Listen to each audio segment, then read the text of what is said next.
Want to give you just a little update on the Lights Out July-August Prepper Challenge. And we have 2 entries so far on the playlist, and we have comments, so I'll put a link right here to the playlist, and please check it out. And I know some of you needed time to prepare to do this, but I hope you are going to be doing it in the coming weekends and really try that 24 hours without electricity and without tap water. Anyway, it got me thinking. Last week we had it was a thunderstorm with pretty high winds, and I talked to my daughter and she had lost power, and I said, "Where are you?" She says, "Well, I'm on my way to the restaurant." And I said, "Well, why?" She says, "Well, how am I going to cook at home?"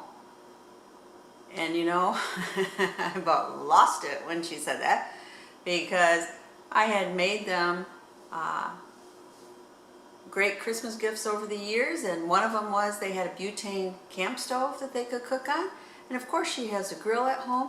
I also gave her a little Esprit stove and some other things, a complete lights out kit if she needed it, but here she was in her car running to a restaurant.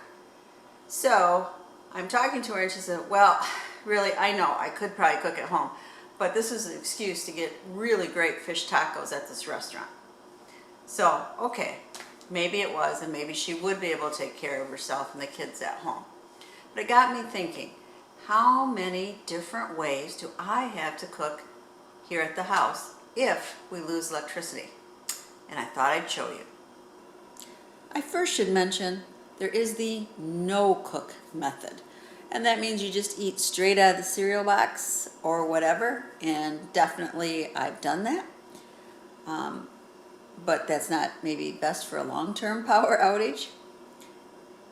I don't have any MREs, but I know a lot of people use those, and they can have like a little heater component, which can come in handy. But like I said, I don't store MREs. I've heard that the taste is just and I'd rather warm up some of my home canned foods that I know taste good. So what do I use the most? Well, it's kind of between 2 different things. I have my gas grill, and as long as we have propane tanks full, and we try to rotate those and keep them full, I'm ready to go. And the grill also has some burners on the side, so I can actually use a saucepan and boil water or whatever else I might need. We also have a green egg and a regular charcoal grill. So we have a lot of different grilling options. But my other appliance that I use the most might be my gas stove, because about a year ago we replaced our electric cooktop with a gas one. And one of the primary reasons was because it's much more sturdier to hold my American pressure canner, and it actually boils things a lot faster, which comes in handy again for canning. But the side advantage is that we can light the pilot and still have a way to cook in our house when we lose electricity. And we've never lost natural gas. So that comes in really handy, and we're able to cook pretty normally. Now, we also have butane and propane camp stoves. We've used both of those when we were remodeling our kitchen. We use those a lot, and they come in handy, but again, you got to make sure you have fuel. And then I'm sure you've seen some of my videos on using our solar oven, and that's more of a novelty for me, because very often where I live here in Michigan, we have a lot of cloudy days, and I also live in a very wooded area, so it's not like I have as much sunlight coming in. So if I lived in Arizona, this would be probably one of my top cooking methods, but for me, it's just a backup. But it does allow me to bake also. And then of course I have a variety of the little Esprit type stoves and the micro camping stoves. And again, you have to make sure for those micro camping stoves that you have fuel.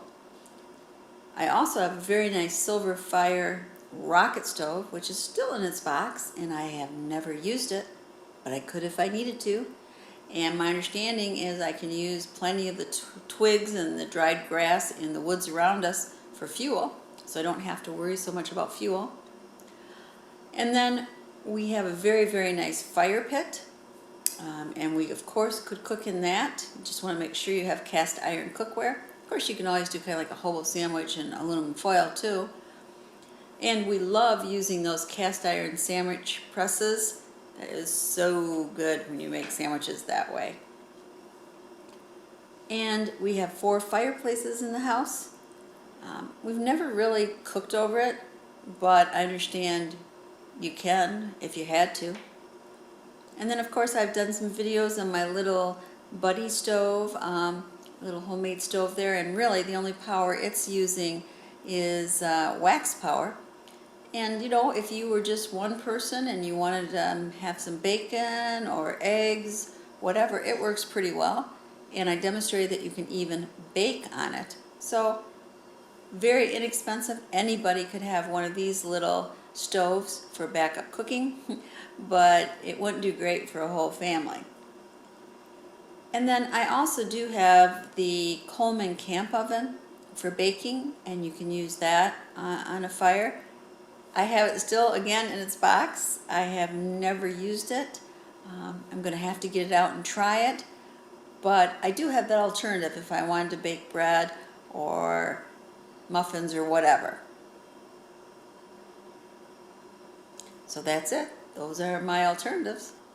Well, I'd love to hear about additional ways you have to cook. Please put them below. I think this is helpful for planning our lights out events. And as always, please subscribe and share the knowledge. Thumbs up if you like this video. And thank you so much for watching and supporting my channel. This is Pepper Potpourri saying goodbye.